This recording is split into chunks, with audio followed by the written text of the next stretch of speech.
Little Women by Louisa May Alcott. Chapter 46.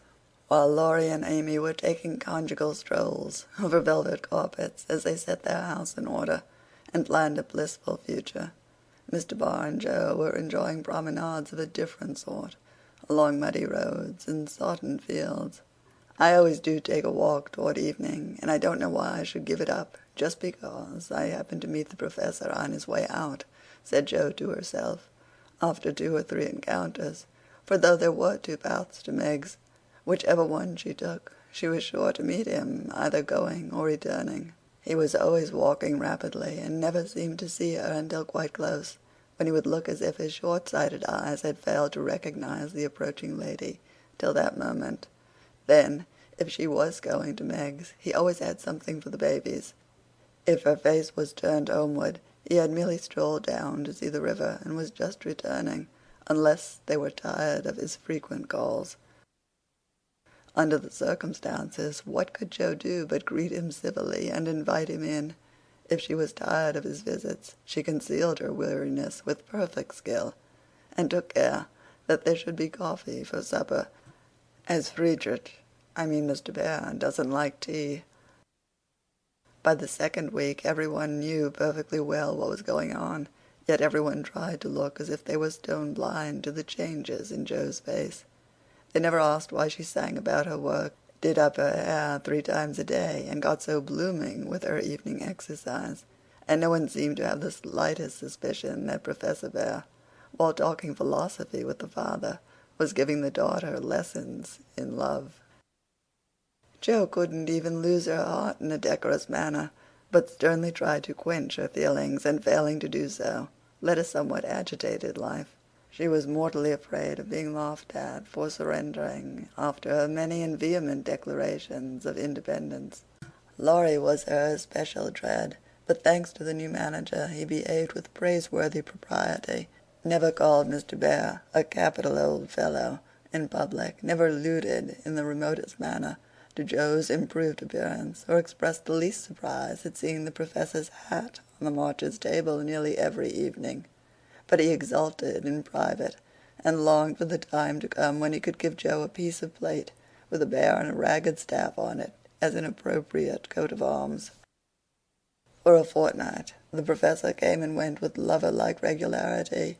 Then he stayed away for 3 whole days, and made no sign, a proceeding which caused everybody to look sober, and Jo to become pensive at first, and then, alas for romance, very cross.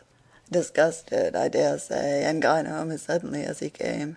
It's nothing to me, of course, but I should think he would have come and bid us good-bye like a gentleman," she said to herself, with a despairing look at the gate, as she put on her things for the customary walk one dull afternoon. "You'd better take a little umbrella, dear. It looks like rain," said her mother, observing that she had on her new bonnet, but not alluding to the fact. "Yes, Marmee. Do you want anything in town?" "I've got to run in and get some paper," returned Jo, pulling out the bow under her chin before the glass as an excuse for not looking at her mother. "Yes, I want some twilled silesia, a paper of No. 9 needles, and 2 yards of narrow lavender ribbon. Have you got your thick boots on, and something warm under your cloak?" "I believe so," answered Jo absently. "If you happen to meet Mr. Bear, bring him home to tea. I quite long to see the dear man," added Mrs. March. Jo heard that, but made no answer, except to kiss her mother and walk rapidly away, thinking with a glow of gratitude, in spite of her heartache, "How good she is to me! What do girls do who haven't any mothers to help them through their troubles?" The dry goods stores were not down among the counting houses, banks, and wholesale warerooms, where gentlemen most do congregate, but Jo found herself in that part of the city before she did a single errand, loitering along as if waiting for someone, examining engineering instruments in one window and samples of wool in another, with most unfeminine interest, tumbling over barrels, being half smothered by descending bales, and hustled unceremoniously by busy men who looked as if they wondered how the deuce she got there. A drop of rain on her cheek recalled her thoughts from baffled hopes to ruined ribbons, for the drops continued to fall, and being a woman as well as a lover, she felt that, though it was too late to save her heart, she might her bonnet. Now she remembered the little umbrella, which she had forgotten to take in her hurry to be off, but regret was unavailing, and nothing could be done but borrow one or submit to a drenching.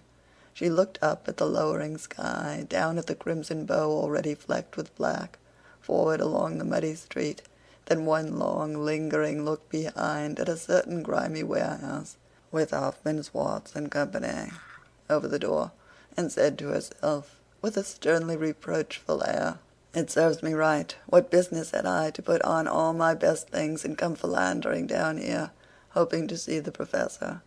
Joe, I am ashamed of you. No, you shall not go there to borrow an umbrella, or find out where he is, from his friends. You shall trudge away and do your errands in the rain, and if you catch your death and ruin your bonnet, it's no more than you deserve. Now then."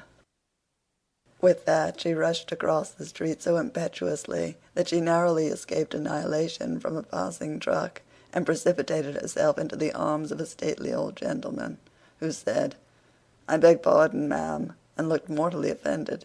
Somewhat daunted, Jo righted herself, spread her handkerchief over the devoted ribbons, and put temptation behind her, hurried on, with increasing dampness about the ankles and much clashing of umbrellas overhead.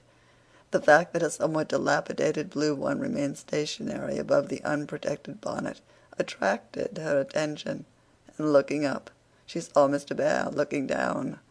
"I feel to know the strong-minded lady who goes so bravely under many horse-noses, and so fast through much mud. What do you do down here, my friend?" "I'm shopping." Mr. Bear smiled as he glanced from the pickle factory on one side to the wholesale hide and leather concern on the other, but he only said politely, "You have no umbrella. May I go also, and take for you the bundles?" "Yes, thank you." Jo's cheeks were as red as her ribbon, and she wondered what he thought of her, but she didn't care, for in a minute she found herself walking away, arm in arm with her Professor, feeling as if the sun had suddenly burst out with uncommon brilliancy, that the world was all right again, and that one thoroughly happy woman was paddling through the wet that day. "We thought you had gone," said Jo hastily, for she knew he was looking at her. Her bonnet wasn't big enough to hide her face, and she feared he might think the joy it betrayed unmaidenly.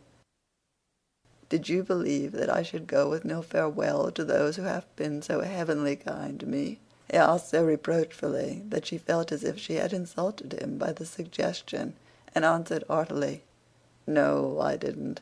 I knew you were busy about your own affairs, but we rather missed you, father and mother especially. And you? I'm always glad to see you, sir." In her anxiety to keep her voice quite calm, Jo made it rather cool, and the frosty little monosyllable at the end seemed to chill the Professor, for his smile vanished as he said gravely, "I thank you, and come one more time before I go." "You are going, then? I have no longer any business here. It is done." "Successfully, I hope," said Jo, for the bitterness of disappointment was in that short reply of his. "I ought to think so, for I have a way open to me by which I can make my bread and give my junglings much help." "Tell me, please. I like to know all about the boys," said Jo eagerly. "That is so kind. I gladly tell you. My friends find for me a place in a college, where I teach as at home, and earn enough to make the world smooth for France and Emil. For this I should be grateful, should I not?" "Indeed you should. How splendid it will be to have you doing what you like, and be able to see you often, and the boys," cried Jo, clinging to the lads as an excuse for the satisfaction she could not help betraying. "Ah, but we shall not meet often, I fear. This place is at the West." So far away, and Jo left her skirts to their fate, as if it didn't matter now what became of her clothes or herself. Mr. Barr could read several languages, but he had not learned to read women yet. He flattered himself that he knew Jo pretty well, and was, therefore, much amazed by the contradictions of voice, face, and manner, which she showed him in rapid succession that day, for she was in half a dozen different moods in the course of half an hour. When she met him she looked surprised, though it was impossible to help suspecting that she had come for that express purpose. When he offered her his arm, she took it with a look that filled him with delight. But when he asked if she missed him, she gave such a chilly, formal reply that despair fell upon him. On learning his good fortune, she almost clapped her hands. Was the joy all for the boys? Then, on hearing his destination, she said, "So far away," in a tone of despair that lifted him on to a pinnacle of hope. But the next minute she tumbled him down again by observing, like one entirely absorbed in the matter, "Here's the place for my errands. Will you come in? It won't take long." Jo rather prided herself upon her shopping capabilities, and particularly wished to impress her escort with the neatness and dispatch with which she would accomplish the business. But owing to the flutter she was in, everything went amiss. She upset the tray of needles, forgot the silesia was to be twilled till it was cut off, gave the wrong change, and covered herself with confusion by asking for lavender ribbon at the calico counter. Mr. Bear stood by, watching her blush and blunder, and as he watched, his own bewilderment seemed to subside, for he was beginning to see that on some occasions women, like dreams, go by contraries. When they came out, he put the parcel under his arm with a more cheerful aspect, and splashed through the puddles as if he rather enjoyed it on the whole. "Should we no do a little what you call shopping for the babies, and have a farewell feast tonight, if I go for my last call at your so pleasant home?" he asked, stopping before a window full of fruit and flowers. "What will we buy?" asked Jo, ignoring the latter part of his speech, and sniffing the mingled odors with an affectation of delight as they went in. "May they have oranges and figs?" asked Mr. Bear, with a paternal air. "They eat them when they can get them." "Do you care for nuts?" "Like a squirrel." "Hamburg grapes?" "Yes, we shall drink to the fatherland in those." Jo frowned upon that piece of extravagance, and asked why he didn't buy a frail of dates, a cask of raisins, and a bag of almonds, and be done with it. Whereat Mr. Bear confiscated her purse, produced his own, and finished the marketing by buying several pounds of grapes, a pot of rosy daisies, and a pretty jar of honey, to be regarded in the light of a demijohn. Then, distorting his pockets with knobby bundles, and giving her the flowers to hold, he put up the old umbrella, and they travelled on again. "Miss Marsh, I have a great favor to ask of you," began the Professor, after a moist promenade of half a block. "Yes, sir," and Jo's heart began to beat so hard she was afraid he would hear it. "I am bold to say it, in spite of the rain, because so short a time remains to me." "Yes, sir," and Jo nearly crushed the small flower pot with the sudden squeeze she gave it. "I wish to get a little dress for my Tina, and I am too stupid to go alone. Will you kindly give me a word of taste and help?" "Yes, sir," and Jo felt as calm and cool all of a sudden as if she had stepped into a refrigerator. "Perhaps also a shawl for Tina's mother. She is so poor and sick, and her husband is such a care. Yes, yes, a thick, warm shawl would be a friendly thing to take for little mother." "I'll do it with pleasure, Mr. Barr." "I'm going very fast, and he's getting dearer every minute," added Jo to herself. Then, with a mental shake, she entered into the business with an energy that was pleasant to behold. Mr. Barr left it all to her, so she chose a pretty gown for Tina, and then ordered out the shawls. The clerk, being a married man, condescended to take an interest in the couple, who appeared to be shopping for their family. "Your lady may prefer this. It's a superior article, a most desirable color. Quite chaste and genteel," he said, shaking out a comfortable gray shawl and throwing it over Jo's shoulders. "Does this suit you, Mr. Bear?" she asked, turning her back to him and feeling deeply grateful for the chance of hiding her face. "Excellently well. We will have it," answered the Professor, smiling to himself as he paid for it, while Jo continued to rummage the counters like a confirmed bargain hunter. "Now shall we go home?" he asked, as if the words were very pleasant to him. "Yes, it's late, and I'm so tired." Jo's voice was more pathetic than she knew, for now the sun seemed to have gone in as suddenly as it came out, and the world grew muddy and miserable again, and for the first time she discovered that her feet were cold, her head ached, and that her heart was colder than the former, fuller of pain than the latter. Mr. Barr was going away. He only cared for her as a friend. It was all a mistake, and the sooner it was over the better. With this idea in her head, she hailed an approaching omnibus with such a hasty gesture that the daisies flew out of the pot and were badly damaged. "This is not our omnibus," said the Professor, waving the loaded vehicle away, and stopping to pick up the poor little flowers. "I beg your pardon. I didn't see the name distinctly. Never mind, I can walk. I'm used to plodding in the mud," returned Joe, winking hard, because she would have died rather than openly wipe her eyes. Mr. Barr saw the drops on her cheeks, though she turned her head away. The sight seemed to touch him very much, for suddenly stooping down, he asked in a tone that meant a great deal, "Heart's dearest, why do you cry?" Now, if Joe had not been new to this sort of thing, she would have said she wasn't crying, had a cold in her head, or told any other feminine fib proper to the occasion. Instead of which, that undignified creature answered, with an irrepressible sob, "Because you are going away." "Ach, mein Gott, that is so good," cried Mr. Barr, managing to clasp his hands in spite of the umbrella and the bundles.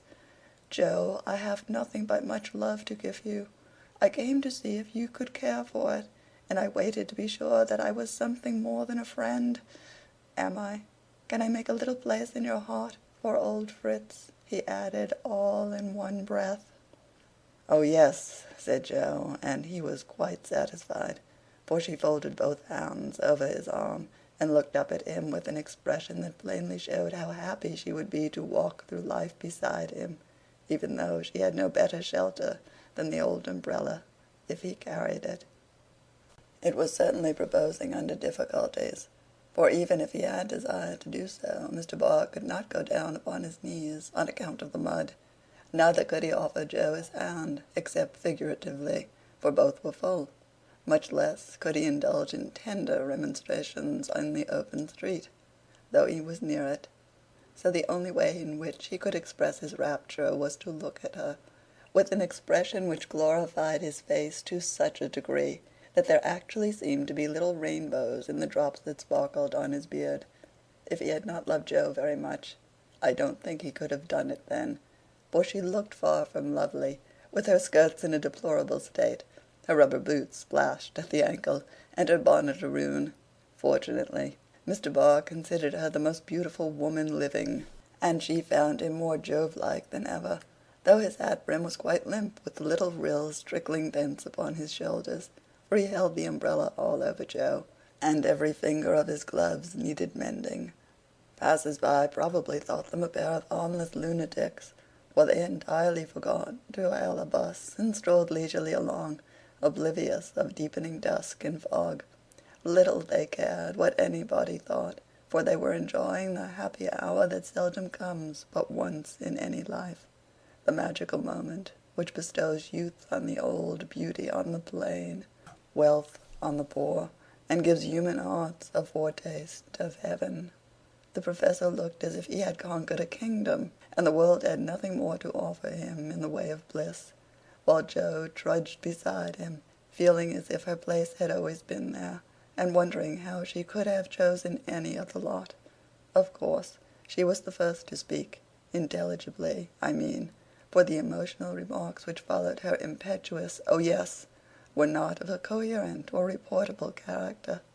"Frederick, why didn't you—" "Ah, heaven, she gives me the name that no one speaks since Minna died," cried the Professor, pausing in a puddle to regard her with grateful delight. "I always call you so to myself. I forgot, but I won't unless you like it." "Like it? It is more sweet to me than I can tell. Say thou also, and I shall say your language is almost as beautiful as mine." "Isn't thou a little sentimental?" asked Joe, privately thinking it a lovely monosyllable. "Sentimental? Yes, thank God. We Germans believe in sentiment, and keep ourselves young knit it. Your English 'you' is so cold. Say thou, heart's dearest. It means so much to me," pleaded Mr. Barr, more like a romantic student than a grave professor. "Well, then, why didn't thou tell me all this sooner?" asked Joe bashfully. "Now I shall have to show thee all my heart, and I so gladly will, because thou must take care of it hereafter. See then, my Joe, the dear funny little name. I had a wish to tell something the day I said good-bye in New York, but I thought the handsome friend was betrothed to thee, and so I spoke not. Wouldst thou have said yes, then, if I had spoken?" "I don't know. I'm afraid not, for I didn't have any heart just then." "Prut! That I do not believe. I was asleep till the fairy prince came through the wood and waked it up." "Ah, well, der erste Liebe ist die best, but that I should not expect." "Yes, the first love is the best. But be so contented, for I never had another. Teddy was only a boy, and soon got over his little fancy," said Joe, anxious to correct the Professor's mistake. "Good. Then I shall rest happy, and be sure that thou givest me all. I have waited so long, I am grown selfish, as thou wilt find, Professor." "I like that," cried Joe, delighted with her new name. "Now tell me what brought you at last, just when I wanted you."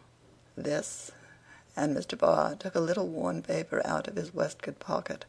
Joe unfolded it and looked much abashed, for it was one of her own contributions to a paper that paid for poetry, which accounted for her sending it an occasional attempt. "How could that bring you?" she asked, wondering what he meant. "I found it by chance. I knew it by the names and the initials, and in it there was one little verse that seemed to call me. Read and find him. I will see that you go not in the wet." In the garret, 4 little chests all in a row, dim with dust and worn by time, all fashioned and filled long ago by children now in their prime. 4 little keys hung side by side, with faded ribbons brave and gay, when fastened there with childish pride, long ago on a rainy day. 4 little names, one on each lid, carved out by a boyish hand, and underneath there lieth hid histories of the happy band, once playing here and pausing oft to hear the sweet refrain that came and went on the roof aloft in the falling summer rain. Meg on the first lid, smooth and fair, I look in with loving eyes, for folded here with well-known care a goodly gathering lies, the record of a peaceful life, gifts to gentle child and girl, a bridal gown, lines to a wife, a tiny shoe, a baby girl. No toys in this first chest remain, for all are carried away in their old age, to join again in another small Meg's play. Ah, happy mother, well I know you hear, like a sweet refrain, lullabies ever soft and low in the falling summer rain. Joe on the next lid, scratched and worn, and within a motley store of headless dolls, of school-books torn, birds and beasts that speak no more, spoils brought home from the fairy ground, only trod by youthful feet, dreams of a future never found, memories of a past still sweet, half-writ poems, stories wild, April letters warm and cold, diaries of a wilful child, hints of a woman early old, a woman in a lonely home, hearing like a sad refrain, "Be worthy, love, and love will come in the falling summer rain." My Beth, the dust is always swept from the lid that bears your name, as if by loving eyes that wept, by careful hands that often came. Death canonized for us one saint, ever less human than divine, and still we lay with tender plaint relics in this household shrine. The silver bell so seldom rung, the little cap which last she wore, the fair dead Catherine that hung by angels born above her door. The songs she sang without lament in her prison house of pain, forever are they sweetly blent with the falling summer rain. Upon the last lid's polished field, legend now both fair and true, a gallant knight bears on his shield Amy in letters gold and blue. Within lies nudes that bound her hair, slippers that has danced their last, faded flowers laid by with care, fans whose airy toils are past, gay valentines, all ardent flames, trifles that have borne their part in girlish hopes and fears and shames, the record of a maiden heart. Now learning fairer, truer spells, hearing like a blithe refrain the silver sound of bridal bells in the falling summer rain. 4 little chests, all in a row, dim with dust and worn by time. 4 women, taught by weal and woe to love and labor in their prime. 4 sisters, parted for an hour, none lost, only one gone before, made by love's immortal power, nearest and dearest evermore. Oh, when these hidden stores of ours lie open to the Father's sight, may they be rich in golden hours, deeds that show fairer for the light. Lives whose brave music long shall ring like a spirit-stirring strain, souls that shall gladly soar and sing in the long sunshine after rain. It's very bad poetry, but I felt it when I wrote it, one day when I was very lonely and had a good cry on a rag bag. I never thought it would go where it could tell tales, said Joe, tearing up the verses the Professor had treasured so long. Let it go. It has done its duty, and I will have a fresh one when I read all the brown book in which she keeps her little secrets, said Mr. Barr with a smile as he watched the fragments fly away on the wind. Yes, he added earnestly, I read that, and I think to myself, she has a sorrow, she is lonely, she would find comfort in true love. I have a heart full for her. Shall I not go and say, if this is not too poor a thing to give for what I shall hope to receive, take it in God's name? And so you came to find out that it was not too poor, but the one precious thing I needed, whispered Joe. I had no courage to think that at first, heavenly kind as was your welcome to me. But soon I began to hope, and then I said, I will have her, if I die for it, and so I will, cried Mr. Barr with a defiant nod, as if the walls of mist closing round them were barriers which he was to surmount or valiantly knock down. Joe thought that was splendid, and resolved to be worthy of her knight, though he did not come prancing on a charger in gorgeous array. What made you stay away so long? She asked presently, finding it so pleasant to ask confidential questions and get delightful answers that she could not keep silent. It was not easy, but I could not find the heart to take you from that so happy home until I could have a prospect of one to give you, after much time perhaps and hard work. How could I ask you to give up so much for a poor old fellow who has no fortune but a little learning? I'm glad you are poor. I couldn't bear a rich husband, said Joe decidedly, adding in a softer tone, don't fear poverty. I've known it long enough to lose my dread and be happy working for those I love. And don't call yourself old. 40 is the prime of life. I couldn't help loving you if you were 70.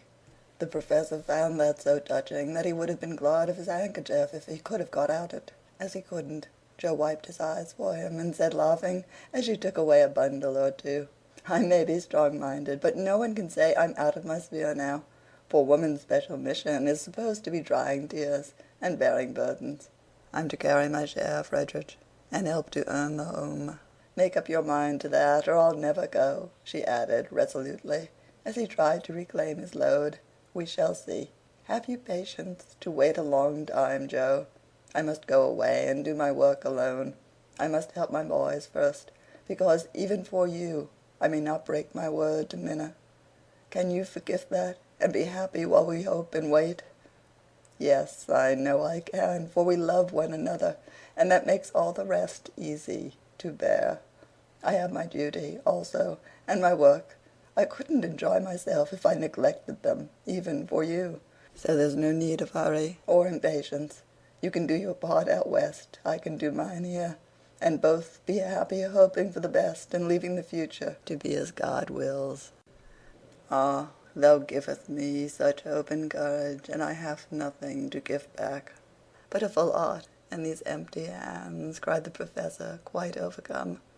Joe never, never would learn to be proper, for when he said that, as they stood upon the steps, she just put both hands into his, whispering tenderly, not empty now, and stooping down, kissed her Frederick under the umbrella. It was dreadful, but she would have done it if a flock of draggle-tailed sparrows on the hedge had been human beings, for she was very far gone, indeed, and quite regardless of everything but her own happiness. Though it came in such a very simple guise, that was the crowning moment of both their lives, when turning from the night and storm and loneliness to the household light and warmth and peace waiting to receive them with a glad welcome home, Jo led her lover in and shut the door. Chapter 47. Harvest Time. For a year Jo and her professor worked and waited, hoped and loved, met occasionally, and wrote such voluminous letters that the rise in the price of paper was accounted for, Laurie said. The second year began rather soberly, for their prospects did not brighten, and Aunt March died suddenly. But when their first sorrow was over, for they loved the old lady in spite of her sharp tongue, they found they had cause for rejoicing, for she had left Plumfield to Jo, which made all sorts of joyful things possible. "It's a fine old place, and will bring a handsome sum, for of course you intend to sell it," said Laurie, as they were all talking the matter over some weeks later. "No, I don't," was Jo's decided answer, as she petted the fat poodle whom she had adopted out of respect to his former mistress. "You don't mean to live there?" "Yes, I do." "But, my dear girl, it's an immense house, and will take a power of money to keep it in order. The garden and orchard alone need 2 or 3 men, and farming isn't in Bear's line, I take it." "He'll try his hand at it there, if I propose it." "And you expect to live on the produce of the place? Well, that sounds paradisaical, but you'll find it desperate hard work." "The crop we are going to raise is a profitable one," and Jo laughed. "Of what is this fine crop to consist, ma'am?" "Boys. I want to open a school for little lads, a good, happy, homelike school, with me to take care of them and Fritz to teach them." "That's a truly Joian plan for you. Isn't that just like her?" cried Laurie, appealing to the family, who looked as much surprised as he. "I like it," said Mrs. March decidedly. "So do I," added her husband, who welcomed the thought of a chance for trying the Socratic method of education on modern youth. "It will be an immense care for Jo," said Meg, stroking the head of her one all absorbing son. "Jo can do it and be happy in it. It's a splendid idea. Tell us all about it," cried Mr. Lawrence, who had been longing to lend the lovers a hand, but knew that they would refuse his help. "I knew you'd stand by me, sir. Amy does, too. I see it in her eyes, though she prudently waits to turn it over in her mind before she speaks. Now, my dear people," continued Jo earnestly, "just understand that this isn't a new idea of mine, but a long cherished plan. Before my Fritz came, I used to think how, when I'd made my fortune and no one needed me at home, I'd hire a big house and pick up some poor, forlorn little lads who hadn't any mothers, and take care of them, and make life jolly for them before it was too late. I see so many going to ruin for want of help at the right minute. I love so to do anything for them. I seem to feel their wants, and sympathize with their troubles, and oh, I should so like to be a mother to them." Mrs. March held out her hand to Jo, who took it, smiling, with tears in her eyes, and went on in the old enthusiastic way which they had not seen for a long while. "I told my plan to Fritz once, and he said it was just what he would like, and agreed to try it when we got rich. Bless his dear heart! He's been doing it all his life, helping poor boys, I mean, not getting rich. That he'll never be. Money doesn't stay in his pocket long enough to lay up any. But now, thanks to my good old aunt, who loved me better than I ever deserved, I'm rich, at least I feel so, and so we can live at Plumfield perfectly well if we have a flourishing school. It's just the place for boys. The house is big, and the furniture strong and plain. There's plenty of room for dozens inside, and splendid grounds outside. They could help in the garden and orchard, Such work is healthy, isn't it, sir? Then Fritz could train and teach in his own way, and father will help him. I can feed and nurse, and pet and scold them, and mother will be my stand-by. I've always longed for lots of boys and never had enough. Now I can fill the house full and revel in the little dears to my heart's content. Think what luxury, Plumfield my own, and a wilderness of boys to enjoy it with me."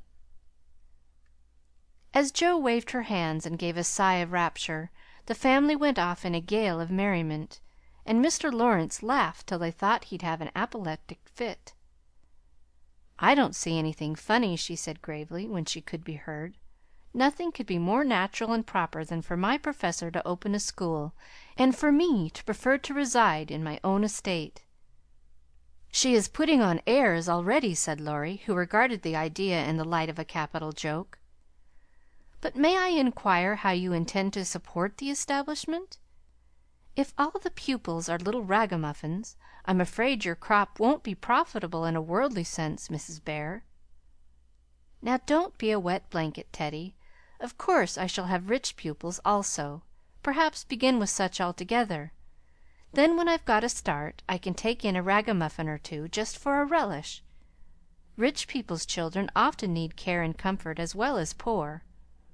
I've seen unfortunate little creatures left to servants, or backward ones pushed forward when it's real cruelty. Some are naughty through mismanagement or neglect, and some lose their mothers. Besides, the best have to get through the hobbledehoy age, and that's the very time they need most patience and kindness. People laugh at them and hustle them about, try to keep them out of sight, and expect them to turn all at once from pretty children into fine young men. They don't complain much, plucky little souls, but they feel it. I've been through something of it, and I know all about it. I've a special interest in such young bears, and like to show them that I see the warm, honest, well-meaning boys' hearts, in spite of the clumsy arms and legs and topsy-turvy heads. I've had experience, too, for haven't I brought up one boy to be a pride and honor to his family?" "I'll testify that you tried to do it," said Laurie, with a grateful look. "And I've succeeded beyond my hopes, for here you are, a steady, sensible business man, doing heaps of good with your money, and laying up the blessings of the poor instead of dollars. But you are not merely a business man. You love good and beautiful things, enjoy them yourself, and let others go halves, as you always did in the old times. I am proud of you, Teddy, for you get better every year, and every one feels it, though you won't let them say so. Yes, and when I have my flock, I'll just point to you and say, 'There's your model, my lads.'" Poor Laurie didn't know where to look, for, man though he was, something of the old bashfulness came over him as this burst of praise made all faces turn approvingly upon him. "I say, Joe, that's rather too much," he began, just in his old boyish way. "You have all done more for me than I can ever thank you for, except by doing my best not to disappoint you. You have rather cast me off lately, Joe, but I've had the best of help nevertheless. So if I've got on at all, you may thank these two for it," and he laid one hand gently on his grandfather's head and the other on Amy's golden one, for the three were never far apart. "I do think that families are the most beautiful things in all the world," burst out Joe, who was in an unusually uplifted frame of mind just then. "When I have one of my own, I hope it will be as happy as the three I know and love the best. If John and my Fritz were only here, it would be quite a little heaven on earth," she added more quietly. And that night, when she went to her room after a blissful evening of family councils, hopes, and plans, her heart was so full of happiness that she could only calm it by kneeling beside the empty bed always near her own, and thinking tender thoughts of Beth. It was a very astonishing year altogether, for things seemed to happen in an unusually rapid and delightful manner. Almost before she knew where she was, Jo found herself married and settled at Plumfield. Then a family of 6 or 7 boys sprung up like mushrooms, and flourished surprisingly, poor boys as well as rich; for Mr. Lawrence was continually finding some touching case of destitution and begging the Bears to take pity on the child, and he would gladly pay a trifle for its support. In this way the sly old gentleman got round proud Jo, and furnished her with the style of boy in which she most delighted. Of course it was uphill work at first, and Jo made queer mistakes, but the wise Professor steered her safely into calmer waters, and the most rampant ragamuffin was conquered in the end. How Jo did enjoy her wilderness of boys, and how poor dear Aunt March would have lamented had she been there to see the sacred precincts of prim, well-ordered Plumfield overrun with Toms, Dicks, and Harrys. There was a sort of poetic justice about it, after all, for the old lady had been the terror of the boys for miles round, and now the exiles feasted freely on forbidden plums, kicked up the gravel with profane boots unreproved, and played cricket in the big field where the irritable cow with a crumpled horn used to invite rash youths to come and be tossed. It became a sort of boys' paradise, and Laurie suggested that it should be called the Bear Garten, as a compliment to its master and appropriate to its inhabitants. It never was a fashionable school, and the Professor did not lay up a fortune, but it was just what Jo intended it to be, a happy, home-like place for boys who needed teaching, care, and kindness. Every room in the big house was soon full. Every little plot in the garden soon had its owner. A regular menagerie appeared in the barn and shed, for pet animals were allowed, and 3 times a day Jo smiled at her Fritz from the head of a long table lined on either side with rows of happy young faces, which all turned to her with affectionate eyes, confiding words, and grateful hearts, full of love for Mother Bear.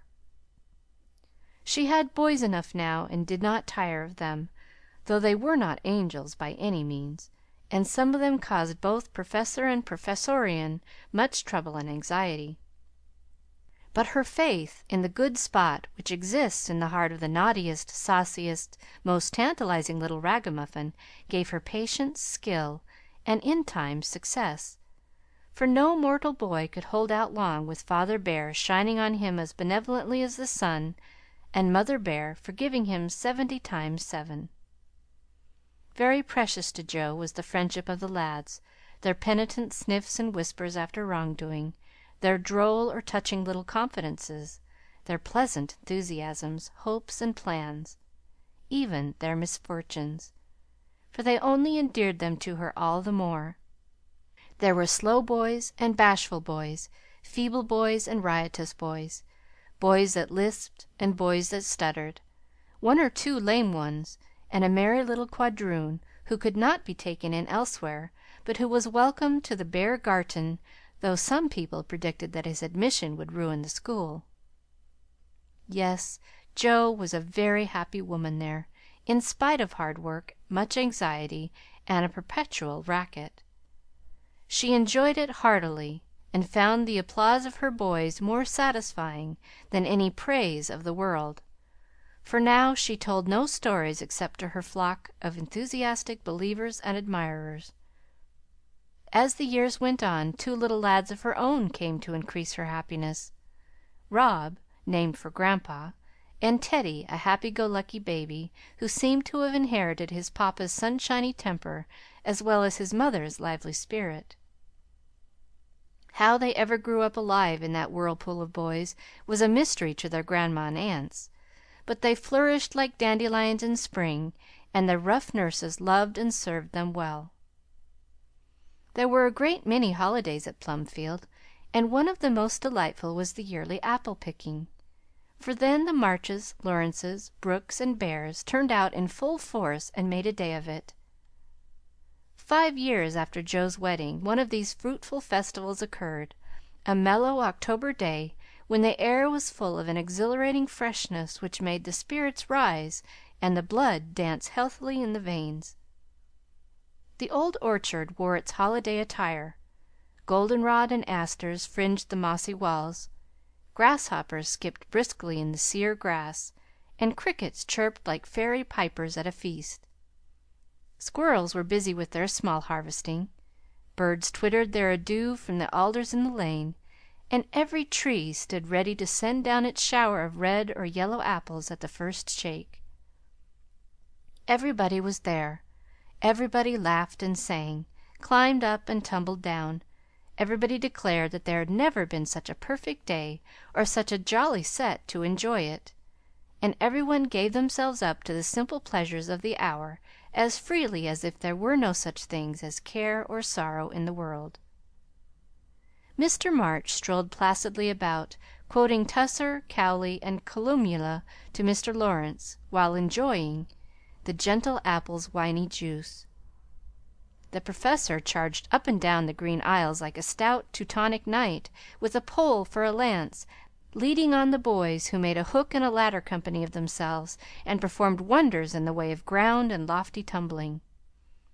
Laurie devoted himself to the little ones, rode his small daughter in a bushel basket, took Daisy up among the birds' nests, and kept adventurous Rob from breaking his neck.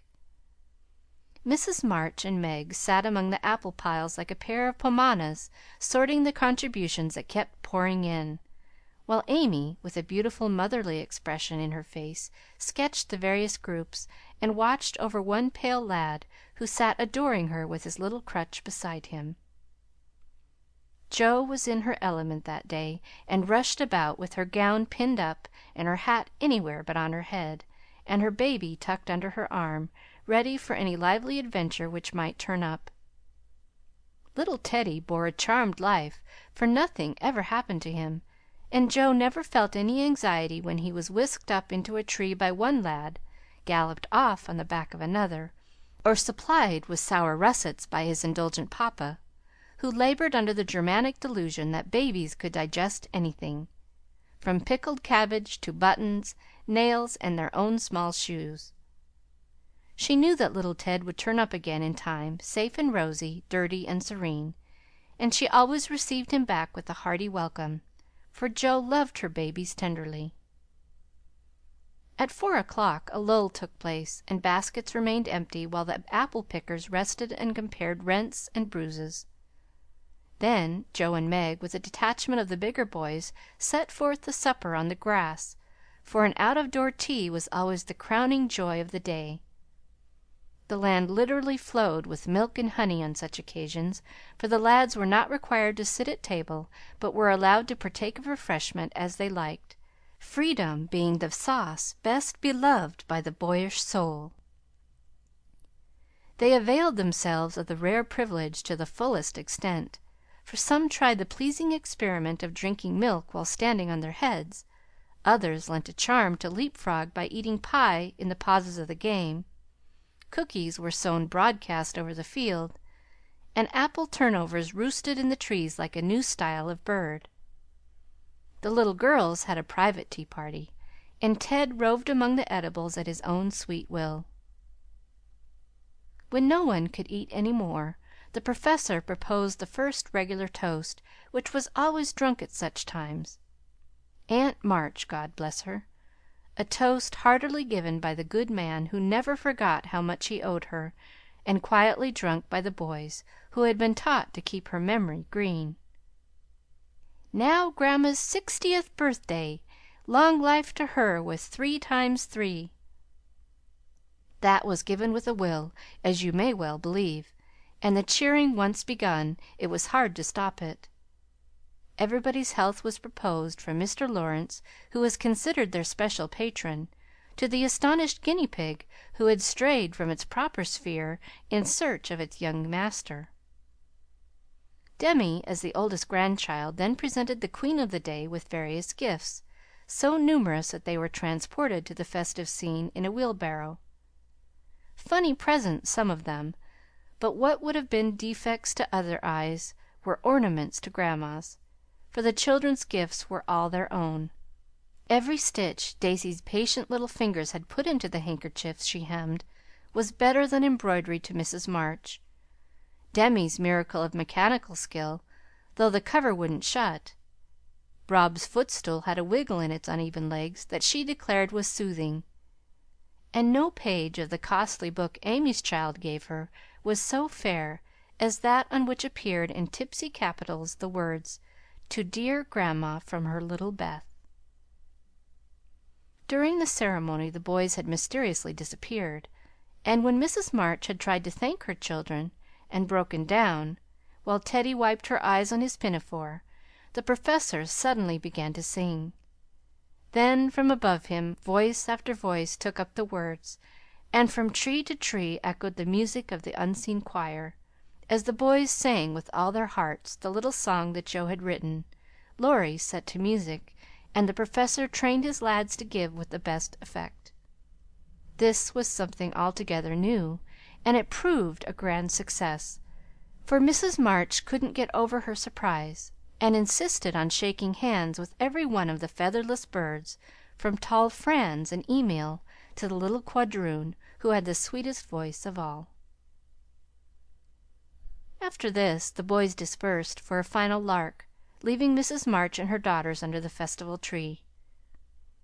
"I don't think I ever ought to call myself Unlucky Joe again, when my greatest wish has been so beautifully gratified," said Mrs. Bear, taking Teddy's little fist out of the milk pitcher, in which he was rapturously churning. "And yet your life is very different from the one you pictured so long ago. Do you remember our castles in the air?" asked Amy, smiling as she watched Laurie and John playing cricket with the boys. "Dear fellows, it does my heart good to see them forget business and frolic for a day," answered Joe, who now spoke in a maternal way of all mankind. "Yes, I remember; but the life I wanted then seems selfish, lonely, and cold to me now. I haven't given up the hope that I may write a good book yet, but I can wait, and I'm sure it will be all the better for such experiences and illustrations as these." And Joe pointed from the lively lads in the distance to her father, leaning on the Professor's arm as they walked to and fro in the sunshine, deep in one of the conversations which both enjoyed so much. And then to her mother, sitting enthroned among her daughters, with their children in her lap and at her feet, as if all found help and happiness in the face which never could grow old to them. "My castle was the most nearly realized of all. I asked for splendid things, to be sure, but in my heart I knew I should be satisfied if I had a little home and John and some dear children like these. I've got them all, thank God, and am the happiest woman in the world." And Meg laid her hand on her tall boy's head with a face full of tender and devout content. "My castle is very different from what I planned, but I would not alter it, though, like Joe, I don't relinquish all my artistic hopes, or confine myself to helping others fulfill their dreams of beauty. I've begun to model a figure of Baby, and Laurie says it is the best thing I've ever done. I think so myself, and mean to do it in marble, so that, whatever happens, I may at least keep the image of my little angel." As Amy spoke, a great tear dropped on the golden hair of the sleeping child in her arms, for her one well-beloved daughter was a frail little creature, and the dread of losing her was the shadow over Amy's sunshine. This cross was doing much for both father and mother, for one love and sorrow bound them closely together. Amy's nature was growing sweeter, deeper, and more tender. Laurie was growing more serious, strong, and firm, and both were learning that beauty, youth, good fortune, even love itself, cannot keep care and pain, loss and sorrow, for the most blessed, for "Into each life some rain must fall, some days must be dark and sad and dreary." "She is growing better, I am sure of it, my dear. Don't despond, but hope and keep happy," said Mrs. March, as tender-hearted Daisy stooped from her knee to lay her rosy cheek against her little cousin's pale one. "I never ought to, while I have you to cheer me up, Marmee, and Laurie to take more than half of every burden," replied Amy warmly. "He never lets me see his anxiety, but is so sweet and patient with me, so devoted to Beth, and such a stay and comfort to me always that I can't love him enough. So in spite of my one cross, I can say with Meg, thank God I'm a happy woman." "There's no need for me to say it, for every one can see that I'm far happier than I deserve," added Jo, glancing from her good husband to her chubby children, tumbling on the grass beside her. "Fritz is getting gray and stout. I'm growing as thin as a shadow, and am 30. We never shall be rich, and Plumfield may burn up any night, for that incorrigible Tommy Bangs will smoke Sweet Fern cigars under the bedclothes, though he's set himself afire 3 times already. But in spite of these unromantic facts, I have nothing to complain of, and never was so jolly in my life. Excuse the remark, but living among boys I can't help using their expressions now and then." "Yes, Jo, I think your harvest will be a good one," began Mrs. March, frightening away a big black cricket that was staring Teddy out of countenance. "Not half so good as yours, mother. Here it is, and we can never thank you enough for the patient sowing and reaping you have done," cried Jo, with the loving impetuosity which she never would outgrow. "I hope there will be more wheat and fewer tares every year," said Amy softly. "A large sheaf, but I know there's room in your heart for it, Marmy dear," added Meg's tender voice.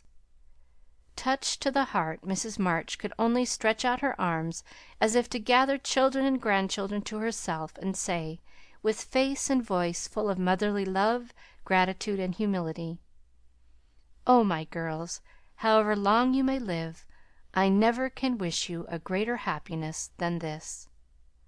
End of Chapter 47. End of the book Little Women.